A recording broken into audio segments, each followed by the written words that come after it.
when people work because they have to, you know, they start doing things they don't want to, and that can lead to all manner of bad things, to put it very, very, very mildly. But when we have the technology necessary to make it so that people only work when they want to, and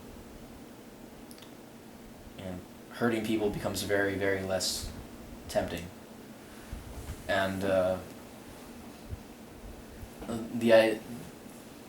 whole argument of economics that's going on right now, that'll go on for a while, that's been going on for a while with good reason, you know, free markets versus socialism, capitalism, communism, that's all because of scarcity.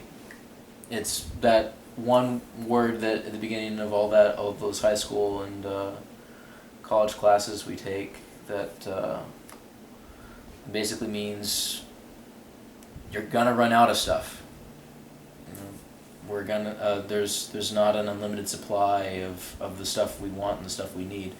Well, post-scarcity is the outrageous claim that eventually we'll get to the point where that won't matter, that we have the technology necessary to make what we need and what we want out of the stuff around us, so that at worst we only need to work, like, let's say 14 hours a week maintaining it.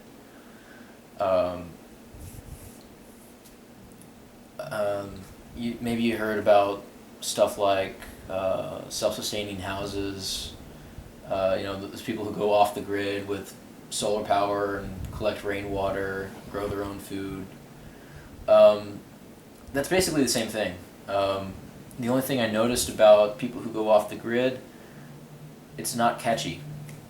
Like, only a few people do it, and it's because it's expensive. It's not easy, huh? No, it's not easy. It's like, you have to be an engineer and you have to spend $10,000, $20,000 to do it. You're assuming going off the grid involves keeping a modern lifestyle. Yeah. Well, if you include electricity and internet connections and all that. Well, if you're using an internet connection, you're not off the grid. You have You a can't point. be off the grid. That's actually something I forgot to bring up. It's somebody else's satellite, somebody else's tower. You got to pay them to use it.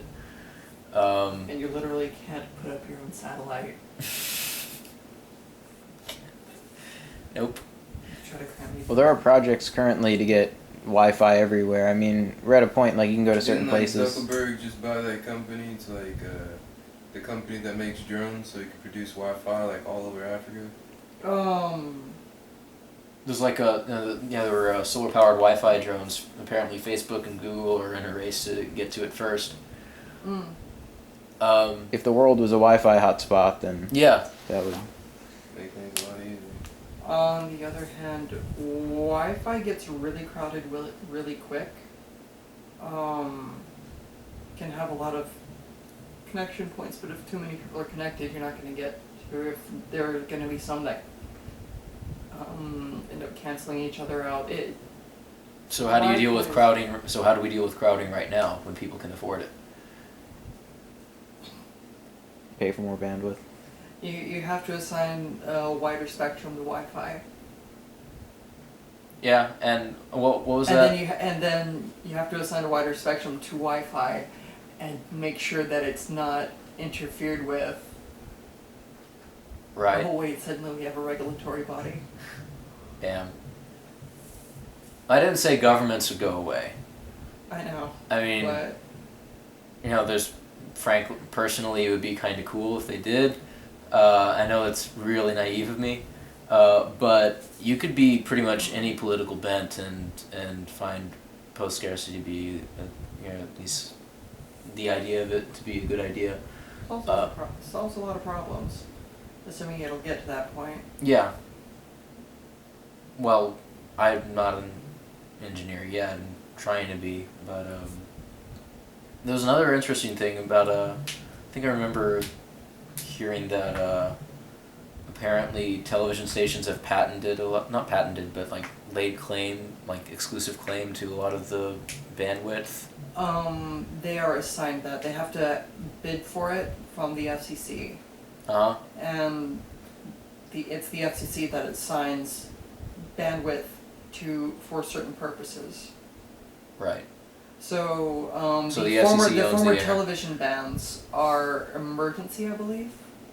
Emergency channels now. Right. They're for communicating and various services. Because the digital stuff is in a different band.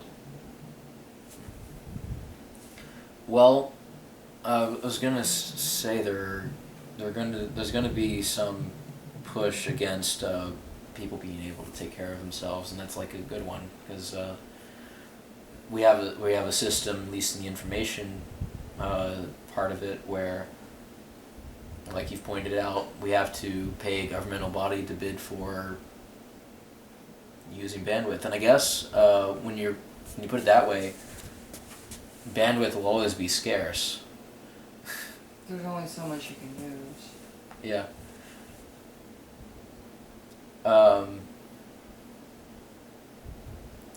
There's another company, I think, out of Israel called the Outer Net. Any of you guys heard of that?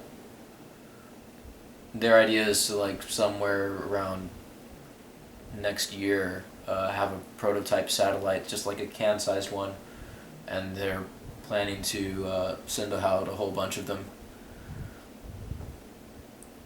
And I can already tell from your eyebrows that you're thinking about the legal issues. No, I'm thinking about how are they going to get it into orbit, for one thing. I'm thinking, how are they going to control these little cans to make sure they stay in their orbits? How are they going to fix said orbits? Right. You're not thinking like an orbital. You're not thinking like a aerospace engineer. No, I know I'm not. You have to cram. At least like 8,500 meters per second per kilogram, I believe it is, into space. No, I think escape velocity is constant. We're not talking about escape velocity. We're talking about getting into a low Earth orbit. Oh, getting somewhere. Okay. Getting into low Earth orbit. That's not even where you put satellites. Hmm. Especially not comm satellites. Well, no, you would. You just need to space them out evenly. Yeah, this is a other really, stats. really good tangent. And I'd love to get back to it, but I think we need to bring Kaylin up to speed. The whole, going off the grid, being able to feed yourself, produce your own power. The internet problem we'll get to in a bit because Addie brings up some good points. Clean your own water. That stuff. That's already here. But that's all tech that's that you have to pay for because you're paying somebody who paid somebody who paid somebody who paid somebody to dig up the raw materials out of a mine. Series of middlemen. Yeah. But there are tech out there,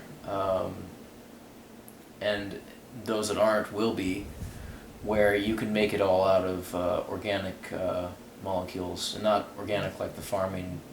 When you're in a chemistry class and you say the word organic, you mean a molecule that's made out of hydrogen, carbon, nitrogen, and oxygen. So that includes everything from coal to plastic to plants. Coal, plastic, plants, what's another good one? Ceramics. Basically stuff that with the right chemical processes you could make out of the dirt. Plastic requires a synthesis though, right? Well, Plastic yeah. isn't made out of dirt. It's made out of oil. But it's made out of the same atoms. They're Through a long, arduous chemical process. no. Dirt is more silica. Dirt is literally silicates. Well, yeah, it's mostly sand. Yeah. Yeah. Well, I was generalizing, but you're right. Because dirt is eroded continental crust. Yeah.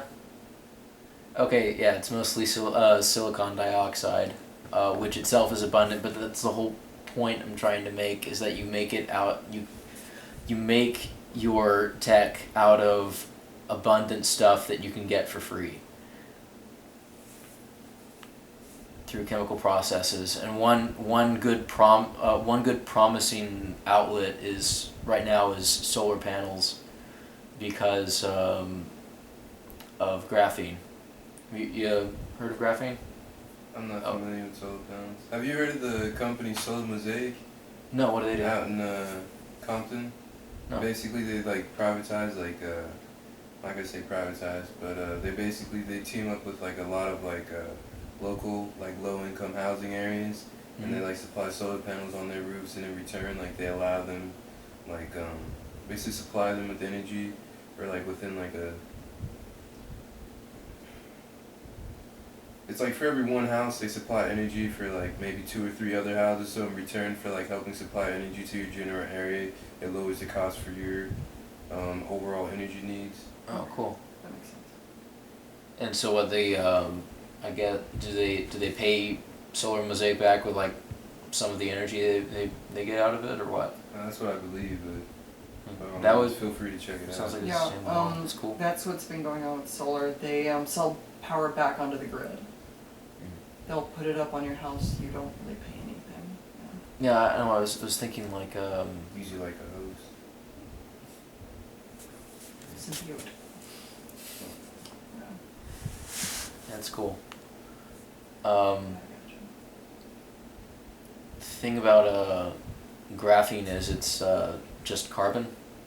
It's just one atom thick. It's like pencil lead that's arranged in the right way. It's just an atom thick layer of carbon, and when it's like that, it's like arranged in a honeycomb pattern. And apparently, this can be used as a solar panel. So as the technology progresses, we could have wiring, maybe even software circuitry